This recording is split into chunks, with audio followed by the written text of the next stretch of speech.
Shabbat Shalom à tout le monde, Parashat Mishpatim. Après le don de la Torah, la Parasha, elle nous explique les lois. Une des lois, c'est quand il y a un monsieur qui a endommagé son ami. Par exemple, Chas Shalom, il a crevé l'œil. Ou ça peut être, il a cassé une dent.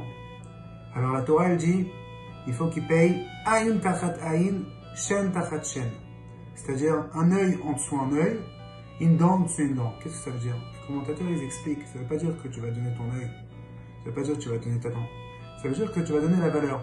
Tu pars dans le marché, tu vois combien un esclave il coûte sans un œil, combien il coûte avec l'œil, et selon ça tu payes la différence. La question est pourquoi la Torah n'a pas dit tu vas donner la valeur de l'œil? Pourquoi elle dit un œil sous un œil, une dent sous une dent? L'explication elle est qu'en réalité la Torah elle veut te faire passer le message. Quand tu veux aider une personne et tu entends qu'elle a un problème, il manque une dent, il manque un œil, c'est-à-dire il manque des choses dans sa vie. Il faut que tu saches que si tu veux vraiment l'aider, il faut que tu rentres dans son problème. Il faut que tu essaies de réfléchir. Qu'est-ce que c'est ne pas avoir un œil ou ne pas avoir une dent?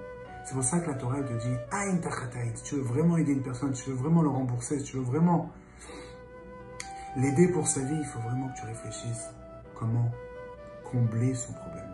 Et en réalité, c'est relié avec la Parashat Shkalim, qu'on va lire ça sur Shabbat. Shabbat Mevachim Chodesh Adar, le mois d'Adar, le mois de la Simcha. Mazalo Gover, c'est notre Mazal. On sait très bien qu'il y a une halakha que si on a un jugement, il faut le faire dans le mois d'Adar parce que notre mazal il est fort. On va donner machatzit à shekel. Machatzit à shekel, c'est que chacun devait donner un demi-shekel pour qu'à travers ça, cet argent, on pourrait acheter tous les sacrifices dans le temple. Et la Torah dit quelque chose de très intéressant. C'est-à-dire,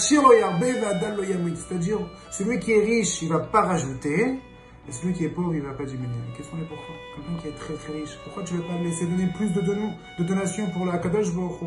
Il peut donner plein d'argent pour le Beth Amikdash. Et la même chose, celui qui n'a pas beaucoup d'argent, pourquoi tu vas demander de donner un demi-shekel? C'est beaucoup. La réponse est là qu'en vérité, le message de la Torah, c'est de dire que chacun est un demi. On est tous un demi. Personne est parfait, personne n'est entier s'il n'est pas avec son frère juif. C'est pour ça que la Torah te dit, tu t'as donné un demi pour t'expliquer, même si tu as plein d'argent, tu as plein de belles choses, tu restes qu'un demi. Si tu n'aimes pas un autre juif, si tu t'entends pas bien avec un autre juif, si tu t'entends pas bien avec ton frère juif, à ce moment-là, t'es pas parfait. C'est pour ça qu'il faut donner qu'un demi pour se rappeler qu'on n'est que des demi. Et quand on va être tous unis, à ce moment-là, on peut recevoir le troisième Beth Amikdash avec Dieu qui est un en vérité, parce que le monde aujourd'hui, on réalise que tout est un.